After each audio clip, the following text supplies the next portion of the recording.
Domingo, 18 de agosto. Verso para memorizar: pois o próprio Filho do Homem não veio para ser servido, mas para servir e dar a sua vida em resgate por muitos. Marcos 10, 45. O plano de Deus para o casamento. Ouça Marcos 10, 1 a 12.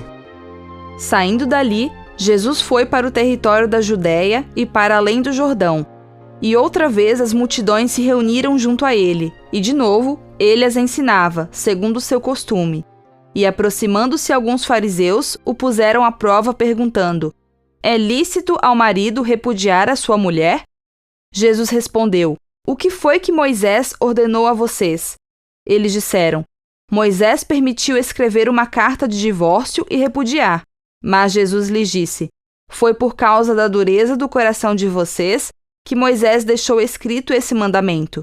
Porém, desde o princípio da criação, Deus os fez homem e mulher. Por isso, o homem deixará o seu pai e a sua mãe e se unirá à sua mulher, tornando-se os dois uma só carne. De modo que já não são mais dois, porém uma só carne. Portanto, que ninguém separe o que Deus ajuntou. Em casa, os discípulos voltaram a fazer perguntas sobre esse assunto.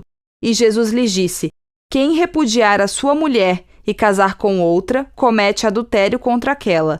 E se ela repudiar o seu marido e casar com outro, comete adultério.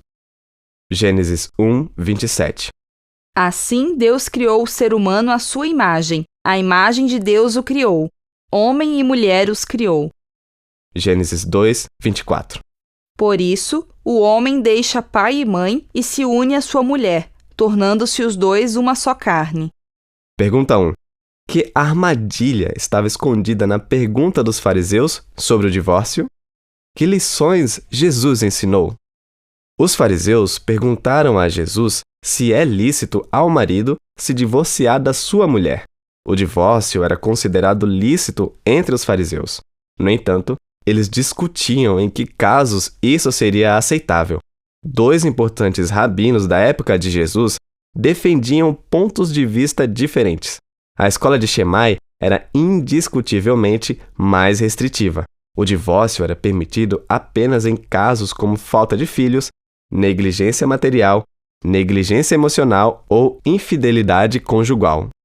A escola de Hillel era muito mais branda, permitindo o divórcio por quase qualquer motivo, embora o processo de concessão do divórcio fosse mais complexo, ajudando a desacelerar as coisas.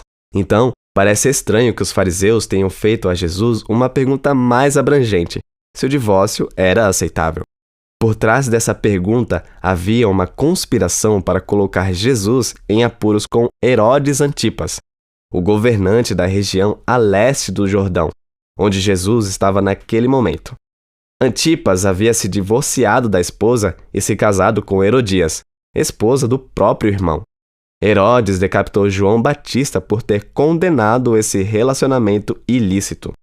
Jesus respondeu indagando o que Moisés tinha ordenado. Os fariseus haviam citado Deuteronômio 24, 1 a 4, que descreve um caso de novo casamento após o divórcio. Os israelitas da época de Moisés praticavam o divórcio. Essa lei pretendia proteger a mulher. Mas, nos dias de Jesus, essa lei tinha sido distorcida pela escola de Hillel para facilitar o divórcio por quase qualquer motivo. O que era destinado a proteger a mulher acabou sendo usado para facilitar o repúdio dela. Em vez de debater a lei de Deuteronômio 24, Jesus mencionou o ideal original de Deus para o casamento. Ele observou que, no início, Deus fez um homem e uma mulher, dois indivíduos. Ele, então, combinou essa verdade com Gênesis 2:24, que ensina que o homem deixa seus pais e se une à esposa, tornando-se os dois uma só carne. Esse conceito de unidade se tornou a base da afirmação de Jesus sobre o vínculo matrimonial. O que Deus uniu, as pessoas não deveriam separar. Como fortalecer os casamentos na igreja e ajudar aqueles cujo relacionamento foi desfeito?